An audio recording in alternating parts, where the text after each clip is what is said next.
बेयावनो दुलाराय बर' हारिमु आफादनि जानायजों दिनै प्रेस मिटआव नुजाफैनो हानाय तामुलपुर डिस्ट्रिक्ट प्रेस क्लाबनि आन्डाराव थानाय रिपर्टार नोंथांमोननिसिम जोंनि गोसो गोरबोनिफ्राय खुलुमनायखौ बावहरग्रोबाय। दा थांखिखौ जोंनिया मानगोनां गाहाय नेहाथारि बिथाङा बुंथिना गालांखाबाय। जोङो दुलाराय बर' हारिमु आफादा जोनोम जादोंमोन जोंनि हारिमु बिथिङाव जौगानायनि थाखाय माखासे खामानि मावनो थाखाय बेखौ जों मावबोबायबो थादों। नाथाय सरकारि बिथिङाव एसेबां नांगौबादि जों हेफाजाब मोनबोआखै नालाय सापर्टिं मोनबोआखै, जायनि थाखाय जोङो सरकारनि फान्डफ्रा जोंनि सरकारनि फान्डफ्रा बिटिसि सरकारनि फान्डफ्रा बबेथिं थाङो, थिग माबाजों लामाजों बाहायजादोंना बाहायजायाखै बेखौ जों नायनो नाजाबाय थादोंमोन। बे हिसाबैनो जोङो सावरायनाय जादों, गोबां सावरायै जोङो ओंखारना फैबाय। लास्टआव जोङो RTI खालामनाय जागोन होननानै सराइबिल कनफारेन्सआव जोङो डिसिसन लाबाय आरो नेक्स्टआव आरो मोनसेयावबो रायलायफिनबावनाय जादों। मायाव जादोंमोनलाय हजायाव मोनसे जाबावनाय कनफारेन्सआव बेवहायबो डिसिसन लाबावनाय जादों आरो दा बेनिफ्राय जोङो थांनाय डिसेम्बर दानाव आङो हारिमु आफादनि जानानै RTIखौ फाइल खालामनाय जादों आरो बै समाव RTI फाइल खालामनायनि सिगां गोबां मानसिजों एडभाइस लानाय जादों। बेवहाय गोबाङानो दा बर्थमान सरकारजों नांथाबनानै थानाय आर्टिस्टफोरबो दं, सरकारजों नांथाबनानै थानाय सोरबा EM बिथांमोनबो दं। बिथांमोना बयबो सापर्ट होदोंमोन, नागिरनांगौ बेखौ। मानो होनोबा रियेल आर्टिस्टफ्रा गोबां गोदोसोनानै दं। जाय रियेल आर्टिस्ट बिथांमोना नांगौबादि सुबिदाखौ मोननो हायाखै। दिनै जोंनि गेजेराव जेरै सिनेमा प्रडाक्सननि नामै केलेंकारि जाबाय थायो। सिनेमानि डिपार्टमेन्ट दङ दिनै 40टा डिपार्टमेन्टनि गेजेराव जोंहा सिनेमा एन्ड थियेटार डिपार्टमेन्ट मोनसे दं। बिनि बादै दंबावो जोंहा culture department, cultural affairs department दङ। दा बे मोननै डिपार्टमेन्ट थासेयावबो दिनै जोंनि गेजेराव मानो सिनेमा हल गंसेबो गैया। दा सिनेमा हला गंसेबो गैया हिसाबै जोङो सिनेमानि सायाव जों डेभेलप जानायखौ नुनो मोनाखै आरोखि। जा एसे सिनेमा बानायो गामियाव भिडिअ देखायनाय, गामि 10 थाखा 20 थाखानि टिकेट दानानै भिडिअ देखायनाय, जायनि दारै प्रडिउसार बिथांमोना लाबनि मोखांखौ नुनो मोनाखै आरो जाय आर्टिस्ट बिथांमोना गाबोदों बिसोरबो गाव गावनो फैसा गारनानै दिहुनबोयो। बेवहाय सिनेमानि कम्पिटिटिभ जानो हायाखै सिनेमाया। मानो होनोबा इन्टेलेक्सुयेल मानसिफ्रा हल गैयैनि थाखाय नुनो मोननाय जायाखै। बेहाय खुनु बेनि सायाव क्रिटिसाइज खालामनायबो जाया। दा बे हिसाबै खुनु डेभेलपमेन्टखौ जानाय नुबोआखै। दा बेयाव जों नुबोबाय सरकारा जोंना BTC जानाया जोंहा जाबाय 17 बोसोर थांबाय। 17 बोसोर थांनानै मा जाबोखो दिनै आसाम स्टेटआ थांनाय बोसोरनै सिगाङाव मोनसे प्रजेक्ट फोसावदों। बिसोरो जाय सिनेमा हल बानायनो गोसो बिसोरनो साबसिडियाव मोनफा सिनेमा हल बानायनायनि मोनसे होदों मोनफ्रोमबो ब्लक हेडआव। बे हिसाबैनो गल्ड सिनेमा जादों, क'क्राझाराव गंसे दं दा गल्ड सिनेमा हल, साबसिडियाव होनाय जादों आरो दा नै रिसेन्टलि दाख्लै लकडाउनाव मोनसे फोसावबावबाय। जाय सिनेमा हलफ्रा थैनानै थांबाय बिसोरनि थाखायबो फान्ड होदों। जाय सिनेमा हला गोदान बानायनो गोनां बिनि थाखायबो फान्ड दङ। दा होनबा जोंहा BTCआव बेफोरबायदि राहा गैयामोन नामा? बेफोरखौनो जों नायदिंनो थाखाय माखासे RTI खालामनाय जादों। दा RTI खालामनानै जों नुनो मोनबाय, जोंनो खोनानायावथ' सिगाङाव खोनायोमोन कालसाराव फैसा गैया, कालसाराव खमथार होनबाय थायो जोंनियाव। जेब्ला जों रायज्लायनो थाङो माखासे टपिकखौ लानानै कालसारनि डेभेलपमेन्टनि सायाव। आरो थांनाय 2015 सनाव जेब्ला लास्ट नैबे सरकारा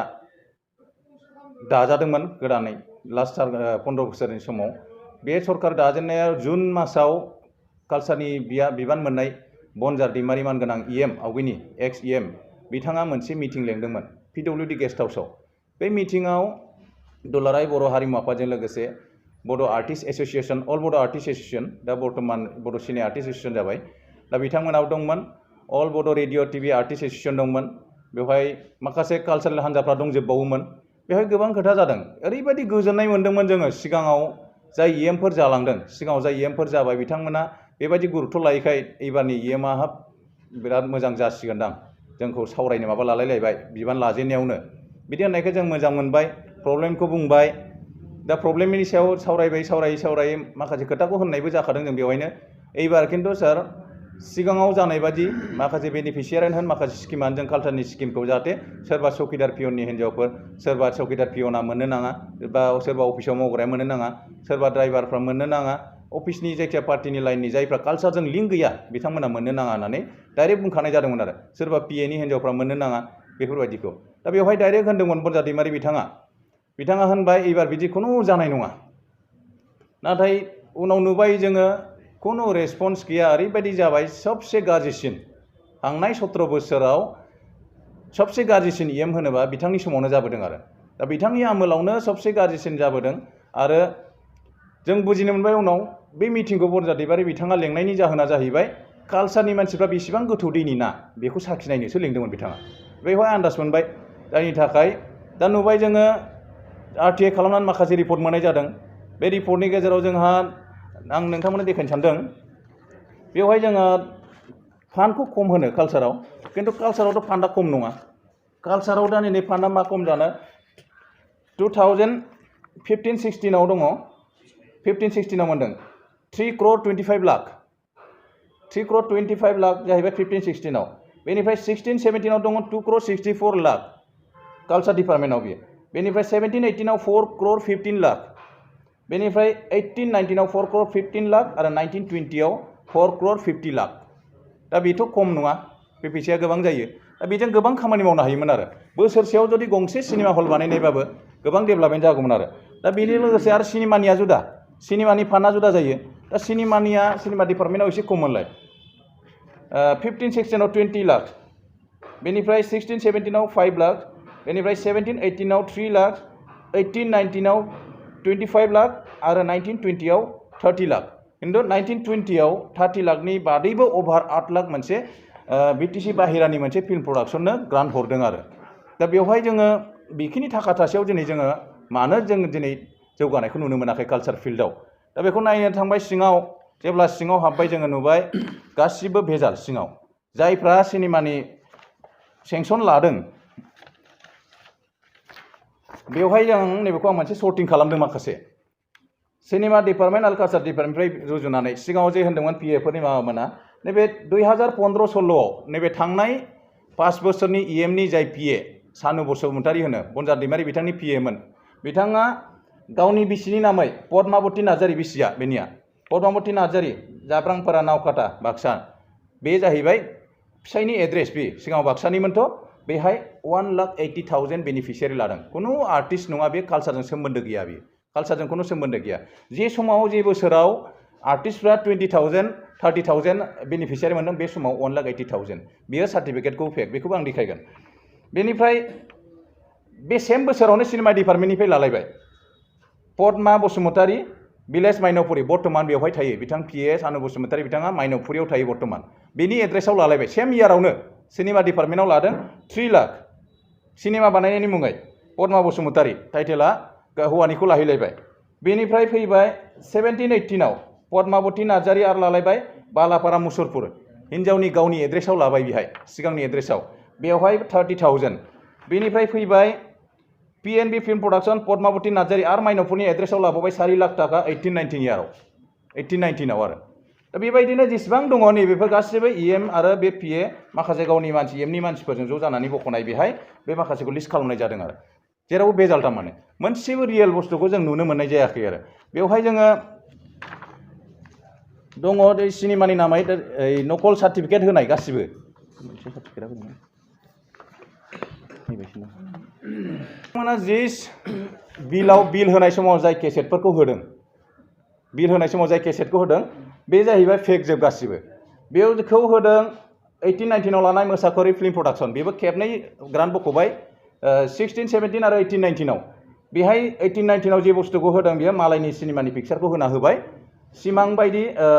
सना नों आंनि जाय सना नों आंनि डिरेक्टरखौ बेवहाय देखायदों उमेश ब्रह्म बेवहाय देखायदों मोसाखरी फिल्म प्रडाक्शना दिहुननाय किन्तु बेनि सिंनि भिडिअखौ नायबाय गौरां फिल्म प्रडाक्शननि सना नों आंनिसो सिंनि भिडिअआ आरो बे सिंनि भिडिअआव माबा गैया सिंनि भिडिअआव बै स्पन्सर्ड बाय फिल्म सिनेमा डिपार्टमेन्ट बे लिरनायाबो गैया बेफोरबायदिनो बे सेम दाना नायदो बे जुदा जाबाय सुब्रजित मेल'डिस बे फिल्म प्रडाक्शन बेनि कभार पिक्चार बिल जेखौ बिलाव होदों बेनि कभार पिक्चार सेम जुदानि मोननै प्रडाक्शनाव होबाय बेखौ सेम नै नंगौना नङा बेयो जाहैबाय रबि नार्जारी गहपुरनि बेनि फिल्मनि आलदा पिक्चार बियो दस्रा फिल्मनि बियो बेखौ होलायबाय बेनिफ्राय सिमां बायदि बे सिनेमायाबो गुबुननि गावनि अरिजिनेल सिनेमा नङा आरो बेबायदिनो गोबां PNB फिल्म प्रडाक्शन बे जाहैबाय बिथां सानु नार्जारीनि हिन्जावनि प्रडाक्शन फेक रेजिस्ट्रेशन सार्टिफिकेट फेक गासिबो फेक आरो बेबो गासिबो फेक जोब आरो दा बे बुस्थुखौ जोंनि फान्दायसुला बानाय खुलिदों बेहाय डिरेक्टर अबिनाश बसुमतारी होनदों बिथाङा जाय बिथांनि बे सिनेमा फान्दायसुलाया अरिजिनेल सिनेमाया जाहैबाय दुलाराय बर' हारिमु आफादनि परबतझारा डिस्ट्रिक्ट कमिटिनि जाय नेहाथारि बिथांनि सिनेमामोन बियो बिथांनि सिनेमानि नामखौ लाबाय नामाबो दङ खिन्थु पिक्सारा जुदालाय सिंनि पिक्सारा बे सिनेमाया बेनि आरो दा बेफोर ओरैबायदि केलेंकारि जाबोबाय सिङाव माने फेक जोब आरो लोगोसे आरो मा फैबावखो रेजिस्ट्रेसना दाना नायदो पिएनि आखाइनि जानायफ्रा मोनसे रेजिस्ट्रेसन सार्टिफिकेटखौ फेक खालायनानै 7टा प्रडाक्शना फैसा बख'दों बे अरिजिनेल रेजिस्ट्रेसन सार्टिफिकेटआ जाहैबाय एनबिडि फिल्म प्रडाक्शन ससाइटि गरेस्वरनि बिनि सार्टिफिकेटखौ स्केन खालामनो थांनानै एनबिडि फिल्म प्रडाक्शना साबमिट खालामनाय समाव जि राउन्ड सिल बुदों बे राउन्ड सिला जेरावबो थालांजोब्बाय नै जेरावबो थालांजोबनानै दं सेम एनबिडि फिल्म प्रडाक्शन सार्टिफिकेटआ टटेल 7टाया बेनि थ्रुयै फैसा बख'बाय आरो टटेलि बेजोंनो डुप्लिकेट खालाय बिदि बख'बाय थादों दा बेवहाय बे थांबाय सिनेमानि दा बेनिफिसियारि कालचारेल बेनिफिसियारियावबो बेबायदिनो गोबां फेक कालचारनि दा कालचारनि ओरैबायदि सार्टिफिकेट होजोबबाय बेनिफिसियारि लाग्राफोर फेक आर्टिस्ट जोब आरो भातखान्डे सार्टिफिकेट कपि खालायजोबनानै सोरबा होनायफोरखौ नाम लिस्लाय होजोबनाय सेस नाम लिस्लाय होजोबदों गासिबो थारमाने डुप्लिकेट खालामजोबनाय आरो गासिबो दाना ओरैबायदि इन्टारेस्टिं घटना डुप्लिकेट खालामनानै मा खालामफ्रांखो नैबे जाय बिथाङा फैसा बख'नानै जादों बिथांनि सार्टिफिकेट इस्युआ माला मिथिबाय 1900आवनो 1900 सननि 1900 सनाव जुदि सार्टिफिकेट इस्युबा बिथांनि जन्मआ माला जानाय बे भातखान्डे बिसाराव जुदि खालायदोंबा 1899आव एग्जाम होदों बियो असम्भब बियो बिथ' जानो हाया